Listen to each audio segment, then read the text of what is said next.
Welcome to USA Global TV and Radio, where our mission is to provide education, entertainment, hope, and inspiration.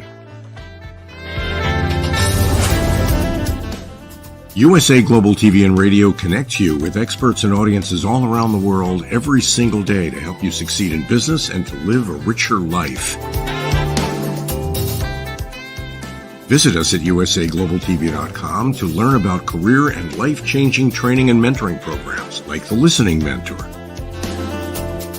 Subscribe to our newsletter to stay informed about our special programs and offers. Discover how you can become a guest on one of our shows or a host or producer of a USA Global TV and Radio show of your very own.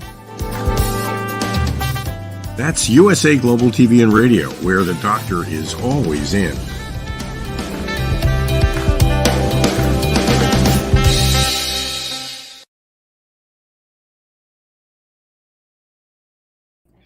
Good morning, good afternoon, good evening, and welcome home to USA Global TV and Radio. I'm Dr. Jacalyn Kerbeck, and our show today is Your Story, Your Grief, Your Journey. Our topic is grief versus mourning. Can you do one without the other? And we are so fortunate we have an expert in-house. He's actually the star of our show. His name is Doug Lawrence. Let's bring him out and find out how he's been doing. Hi, Doug. Nice to see you. Good morning. I had to think for a moment as what time of the day is this? But yeah, thank you for that. And hello to our listening and viewing audience around the world. And welcome to US Global Radio and TV and to our show today.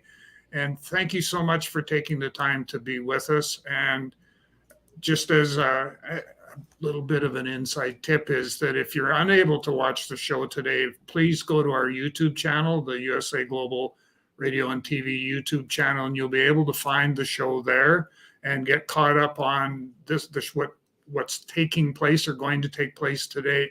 But just as importantly, on the shows that have already aired and that you didn't get the chance to listen to them live with us. So there's a little inside tip for you.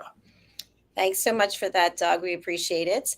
So your work is really in helping other people, and you have been sharing your story here on our platform and other places as well. And many times it brings up memories, it brings up pain, and we have to walk through that. So you are an entrepreneur, you're the founder of TalentC, and you're an international certified mentor and an international best-selling author. How is it, Doug, that you've decided to share your story about losing your wife, knowing that it brings up so many things for you? You know, I think the most important thing was that me being able to experience that gave me sort of the inside track, or at least a better understanding of what others would be going through. And so then I was perhaps in a bit better of a position to be able to provide help to folks that are going through much the same sort of thing, and to, I guess, to be comfortable in sharing, what I'm experiencing. Thank you so much. And we were talking a little bit backstage about some things that are coming up, and we're going to dive into that a little bit because you've given me permission to talk to you and ask you questions about it. And before we go there, I'm just wondering, can you explain to us what is grief versus what is mourning? Yeah, the best way to describe it is mourning is the outward expression. So we're in the grieving process, and when it comes to, we don't share our emotions as much if we're just from the purest concept, I guess, is if I'm grieving, I may not be sharing my emotions as much as I possibly could. But, when I mourn, I go through periods where I need to talk, kind of like what we're doing today is, I need to be able to talk my way through that. And on top of that, I need to also be comfortable with, or know or understand that I'm going to be periods where I'll have to go through a bit of a crying period. I need to, what are some of the coping mechanisms? So is it writing, journaling? I'm writing another book, so that helps me. Well, sort of helps me, go through and figure out what that's all about. But it's all about the expression of your grief that you're going through. So we all experience grief in some way, shape, or form, but we have a tendency to keep that grief bottled up inside when in fact we need to mourn. And by mourning, that's the outward expression of that grief. So like I said, the actual emotional part of it. And if we don't do that, that can cause us more harm than good if we're not able to mourn in a proper concept or context, I guess. If we're not able to do that, that's actually doing more emotional, mentally, physically. It can cause or do harm to us as individuals. Wow, there's a lot there to sort of talk about. Something that comes up for me is when you think about talking about something, maybe you're already in the midst of doing something. So you have work to do, or you have family members, and yet there's something that you need to talk about, but there never seems to be the perfect time. And you're talking about grief, and you have all these other things that are going on. And you know that once you open that door, that it's going to require more work, but yet you still have other things that you have to do. So how do we manage all of that? Well, the most important thing is that you need to make sure that you take care of number one. And so by, sort of saying all this work related stuff and, other sort of things, I need to take care of those. Well, if you don't take care of yourself first, then you're going to have a real difficult time able to, to deal with all the other, the grief related, the mourning related things that you need to actually, which are a priority that you actually need to take care of. And I know, like for myself, it's making sure that's a priority, because I know what happens to me as a person. I shut down if I'm not able to express myself, or if I can't find that person that I need to talk to. I will shut down emotionally, mentally, physically, all of those things. I'll shut down and I kind of close myself off to the world, so to speak. And I should not do that, because I know that's dangerous, because, if I don't do the right things, like if I don't talk my way through something to sort of be able to say, okay, this is what, this is what I'm observing, and this is what I need to do to address that. If I don't do that, then I end up in this loop that I can't get out of. Thanks so much for your honesty and being candid about that. Doug, you shared something before we started the show, and I think it's something that typically happens to people, not just during grieving, but just in life, where we block things out. We put up this wall, and it's kind of like, oh, that didn't happen. And then something triggers us to remember that it did happen, or we want to work on ourselves and we're forced to go back there. Why does that happen, that we block things out? I think it's denial. It's not wanting to accept the fact that something tragic happened. And I'll use, my wife Deborah passing. I have a segment of time where I don't recall anything that took place in that segment of time. And about all that I can recall right now, and I'm still going through processing and working on it, but all I can recall right now is that there was a time when she went from not being in the hospital to the first hospital that she ended up in, and then being transferred from there to the second hospital. So kind of going from the general hospital that took care of COVID and all that other stuff to the second hospital was more of a cancer, was their specialty. That was the cancer hospital, for lack of a better choice of words.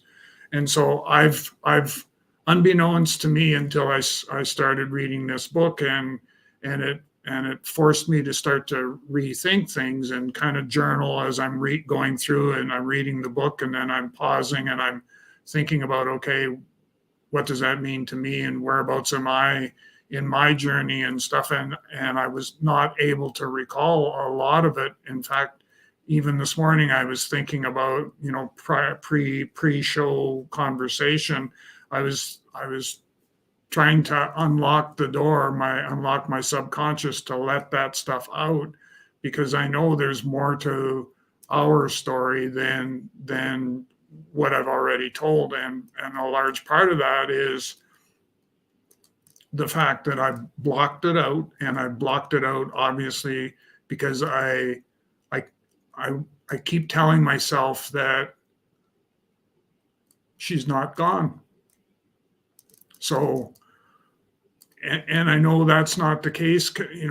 Gosh, how long have we been having? We've been having these conversations now for quite a while, and it's been, I think I'm in year 3 of Deborah having passed, and yet I still keep thinking that she's not gone. Oh, Doug, my heart just goes out to you, and especially you're here on live TV and you have to go through this again. And if you want to stop at any time, please just let me know. Yeah, I'm okay. Okay. Do you need a moment? No, I'm okay. Okay, good. So in what you're sharing, what comes up for me is people might be thinking in cases outside of grief and mourning, when we don't remember things, because I think they call it selective memory because it's inconvenient. To your knowledge, is our brain really the leader of what we remember, what we don't, or does it come from somewhere else, a desire or a lack of desire to remember? I think it's probably a combination of, like, I know for me, the big, and I think, our listening and viewing audience need to understand that, I'm dealing with a sort of a lockout of information, and it's coming from a couple different spots. Obviously, I've blocked some time with when Deborah was still alive, but I also have the impact of the loss of her has also played tricks on my memory and it's caused, what do they call it? Widow brain is kind of the terminology they use, where I have, as the example I'll use, I'll be going into the basement in my house to get something, and I'll get to the bottom of the stairs, and then I don't remember why I'm down there. And, there's different examples of that have taken place. And most people that are going through grieving, and maybe not understanding the mourning part, but going through the grieving process, will tell you that that's something that they experience, is that they used to be, sharp as a whip at being able to recall and do things and all sorts of things like that. And now, because of what's transpired, it's not the case. And I part of me wants to say that it's our brain's way of maybe protecting us by, certainly for me, for blocking, when I think of the time frame that was blocked, and as I'm still going through trying to unlock that, there's stuff that's taken place there that my subconscious, I'll use that as kind of my go-to right now. My subconscious is saying, you don't really need to talk about that, or you don't really need to, think about that. And yet I know that I do need to do that. So I think that our brain can control, the amount of information and what that information is, as a means to be able to provide some form of protection for us. That's a great answer. Thank you so much. Would it be fair to say that when we have a broken heart, or our heart is heavy, that our mind then comes in to protect our heart as well? Yes, I would agree with that. Yeah, definitely. So for people out there who are going through something like this and they're identifying with what it is you're saying, now it's like, okay, now I get it. What am I supposed to do? If you are indeed going through, kind of what I've, you going through having a period of time blocked in that, you need to be able to, number one, find somebody you're comfortable with and explain that to them. So, ideally, if you could find somebody who is going through a similar experience, it would be a lot easier for you to be able to deal with it. But the big thing is, don't shut down. You need to make sure that you're sharing how you're feeling and what it is that you're, when you think of what's been blocked out, discuss that openly as much as you possibly can, because hidden inside all of that will be the reasons why. And I'm not there yet. And what I'm also going to suggest is be mindful of the triggers that, as you're going through, say you follow in kind of my footsteps, and you are, say, reading a book that deals with, somebody else who's experienced, the loss of a loved one, and now all of a sudden they've got this blockage of time that they can't account for. So if that's the case, you need to make sure that you're open and you talk about that, because the more you talk about it, the greater the chance is that over a period of time, it's going to unlock the door and let that blocked information come out. I'm not, like I said, I'm not there yet. We've still got a ways to go, but I know that if I persevere, that I'm going to get, I'm going to find out why, or be able to understand why. And I mean, for me right now, my answer is that if I continue with it as being blocked information, it's because I have this belief that Deborah's not gone, and I know that that's not the case. Thank you so much, Doug. I want to ask you if this has ever happened to you, but for me, I know when a relationship with someone was over, maybe there was a song or something that was special, and I would hear it on the radio, and I would download it, and I would play it over and over and over, and I'd be crying. I feel sick to my stomach, and I would say to myself, what is wrong with you? But I guess when I think back on it, you just shared, by listening to that song, maybe the relationship was still alive, or maybe it could still be alive. And now today, when I hear songs like that, I don't even want to hear them. Like, oh my gosh, please, that was old news. What does that mean? What was coming up for me? And if you've had that experience, what was coming up for you? Well, I know for me, the one song, and it was Deborah's favorite song, was Hallelujah. And I'll play it every so often. It'll pop up in one of my feeds, and I'll go in and listen to it. There's a young female artist out of the UK that does an absolutely beautiful rendition of Hallelujah, probably one of the best I've heard in a long time. And I actually will play that every so often when I need to sort of kind of touch base with reality, if nothing else. It helps me with not so much my grieving process, but the mourning process. So the outward expression, so it can act as a catalyst for me to maybe have a good cry. And usually I feel better after I do that. So, a lot of people that I've also, talked with have said that they have, 2 or 3 songs, or they've created a soundtrack of multiple favorite songs that they will sometimes turn on and put on their headset and just zone everything out and not think of anything, just listen to the music. And for me, you know, I have to dig always. I'm more prone to wanting to dig a little deeper to find out, okay, why am I feeling the way I'm feeling and all that sort of stuff. That makes a lot of sense. Thank you for answering that.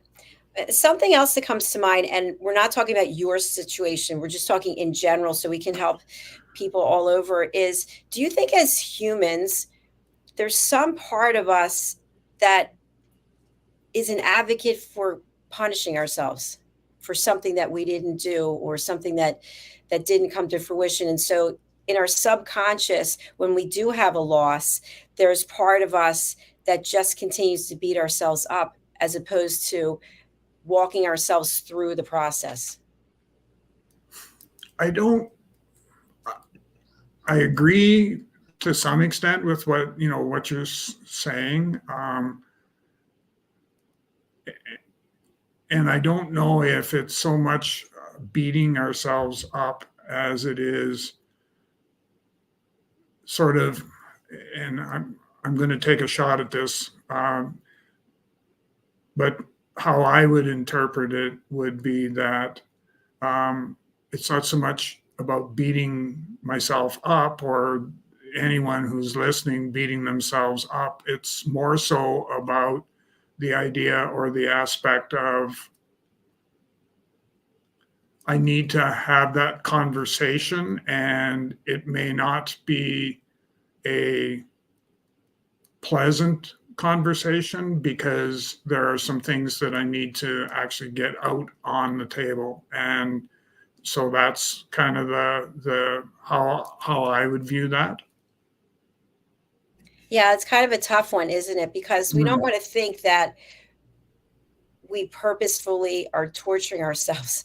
But at the same time, like when I mentioned back about the songs, it's a decision we make about what we put into our head, right? What we read.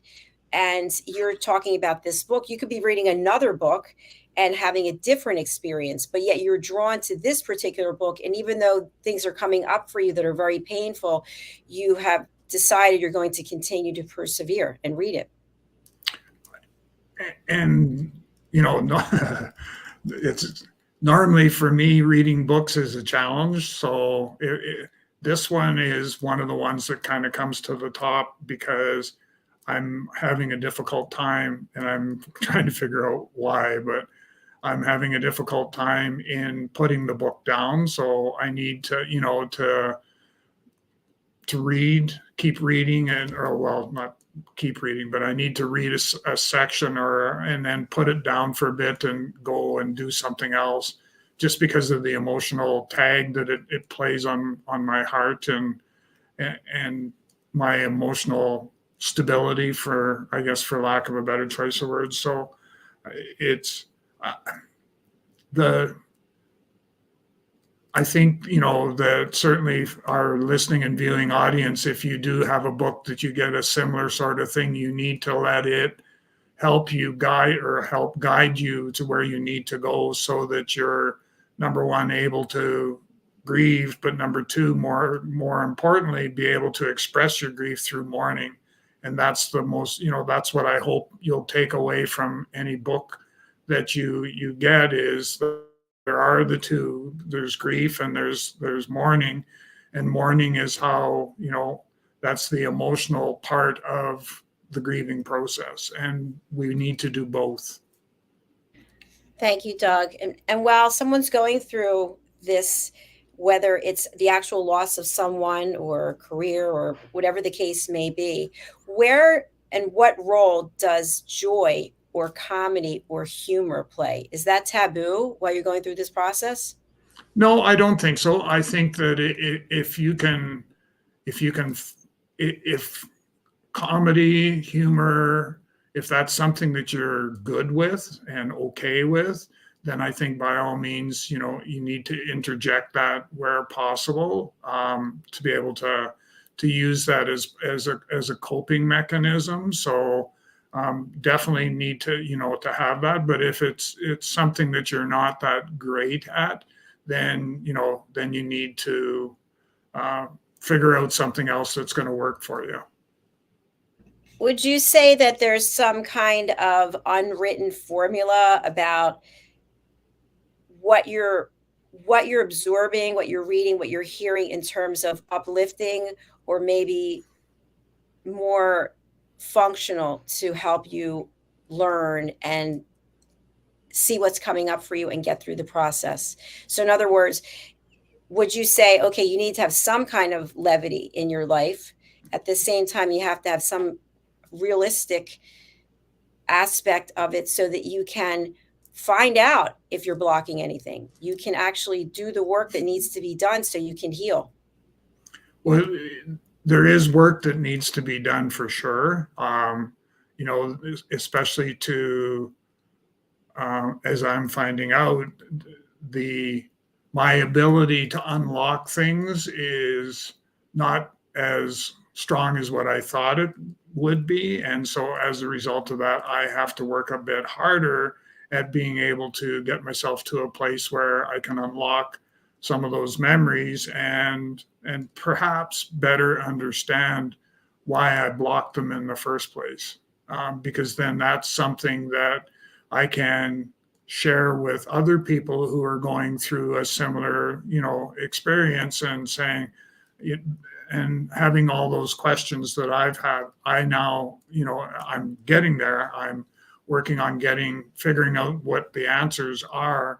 And then I'm going to be able to share that with those that are in a similar situation. Thanks, Doug. You mentioned about that you had blocked it, and you alluded to this earlier. So what I would like to have you discuss is, I know for myself, there's a number of things that I blocked throughout my life that I didn't even realize, but I have a conversation with somebody and they're saying, oh yeah, but I'm thinking, wow, I don't remember that at all. And even when I force myself to go back there, I still don't remember it. So the words that you said that you blocked it, does that mean that we make a conscious decision? We were talking about the heart and the brain. And if we make that conscious decision that, okay, that period of time was just too painful, I don't want to go back there. How long after the situation happens do we make that decision? Is it immediate? Like, oh, this was horrible, I'm not going to remember this, or I'm going to, you know, block this out. What are your thoughts? I think what will drive that, number one, is that if nobody else brings up things that had occurred during that time period, obviously I've blocked some of this for coming up 3 years, or actually I'm probably in my third year. It's been over 3 years now, I guess, where had I have not kind of knocked on the door, then we wouldn't be having this conversation. But as a result of reading the book and realizing, oh my goodness, there's a time frame here that I must have blocked. And so I need to, obviously unlock that door and let that information come out to sort of fill in the pieces to the puzzle and all of that. But I think, that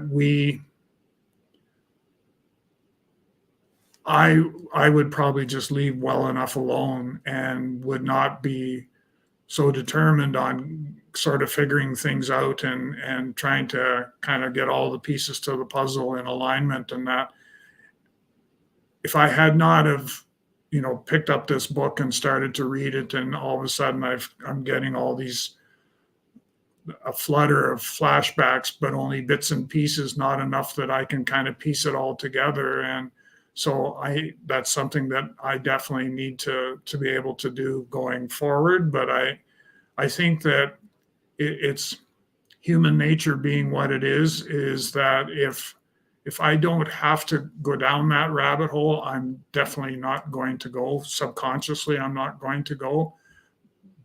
But the other part of me says, but you do need to go there eventually. And so hopefully that kind of answered the question in a roundabout way. Absolutely. And I see you're getting somewhat of a suntan there. If you want to relocate or something, I could take you off for a second, but are you okay? Yeah, I'm fine. Okay, good. So you just shared about things that you've blocked. I've shared that I've had things that I've blocked, and maybe it's human nature and we all have things that we've blocked. And I'd like to just have you share what you just said, that you have to go back there in this particular case about your wife and your relationship, what she went through. For those of us who are not in mourning of the loss of a person, but we know that there are things that we don't remember. How much of an effort should we make for everything that we realize we don't remember? So has that become part of our life? That's part of a daily ritual. We do our affirmations, and then we look at blockages and put some time into that as well. Well, the short answer is yes, because we need to think about what impact do those blockages actually have on us as individuals. And so for me, if I use myself as the example, the idea is that if I don't unlock those doors, there's part of Deborah's story that goes untold. And that story could be helpful to others. And once I kind of clear that energy, that blockage, once I clear that, I know in my heart, I know in my mind, I know in my heart that help me to better understand what took place and sort of the sequencing of events and all those things. So I can't let it go and not and not deal with it.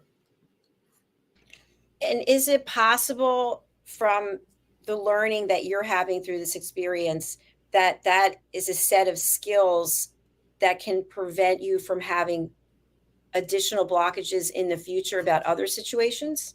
It's definitely a skill set that I think, especially if you're working with somebody who, is going through a similar set of experiences, your lived experience, your things that you've already experienced are such that, you're going to be able to bring value to a relationship with somebody that is, like I said, experiencing similar things, simply because of what it is that you've already gone through. And like for me, I just keep thinking that I can't wait to pick the book up, even though I know what it's going to do to me from an emotional perspective. But I can't wait to go and pick that book up and start to do some more reading, because I know that what will happen will be so profound that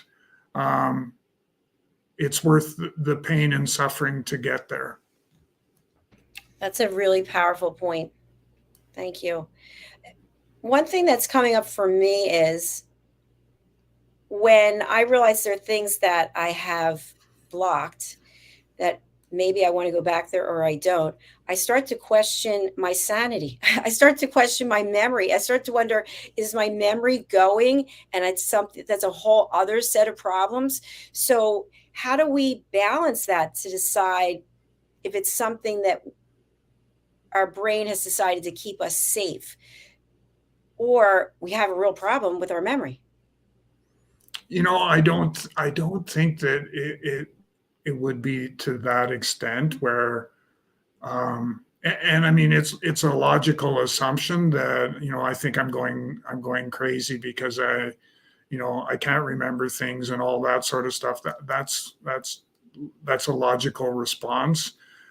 I know that being able to work through it and get to a place where it will, your subconscious will allow you to unlock that. And even if it's a little bit at a time, that you need to be able to go through and let that happen. It's emotionally, it's really important for you to be able to deal with that and unlock that door to let that information to come out. Because when I think of my experience, there's different things that occurred. There was, from the time of Deborah being sick to going to the first hospital. There's a bit of a blockage there. And then from the time frame from when she was in that hospital to being transferred to the other one, I have bits and pieces of memories that I still retain, and based on, you know, what took place, and I remember, and I'm going, well, why am I remembering that versus not something else? And it was because it was a memory that didn't have that huge of a what's the word I'm looking for? It didn't have as big an impact as perhaps some of the other stuff did. So, and what the memory was that when she moved from the one hospital to the other, I was asked to transport, I think there was 4 or 5 bags of clothing and stuff that she had acquired in the short period of time that she was at the hospital. So they wanted me to either, you know, come and take it home or bring it to the other hospital, which is what I ended up doing. And that part I remembered, and I remembered doing it. And I can still, even to this day, I can envision the one nurse pushing this cart with these bags of Deborah's belongings and saying, you know, okay, are you okay to take this stuff? And I was, yes, it's her stuff. I'll take it. So, you know, that particular memory seems to still be there, but some of the other stuff isn't. Wow, it's interesting. And, you know, Doug, as you're talking, you can't see this, but your whole screen has changed. You have this heavenly look with the birds that are coming out of your head. It's almost like Deborah's here with us right now. Yeah. So do you feel that? Yeah. Yeah. So this has been a very deep and powerful share that you've done today. I thank you for that and for taking yourself back there. How can people reach out to you? You're available for people to hire you, to work with you. How does that process work, and how can people contact you? So they can reach out and touch base with me, and we can go from there. But you can find me on LinkedIn. I'm fairly active on LinkedIn. So just direct message me. If you search for Doug Lawrence, it should pop up relatively easy. And then just direct message me and we'll get something set up to have a conversation. Or you can go to my website at www.talentc.ca.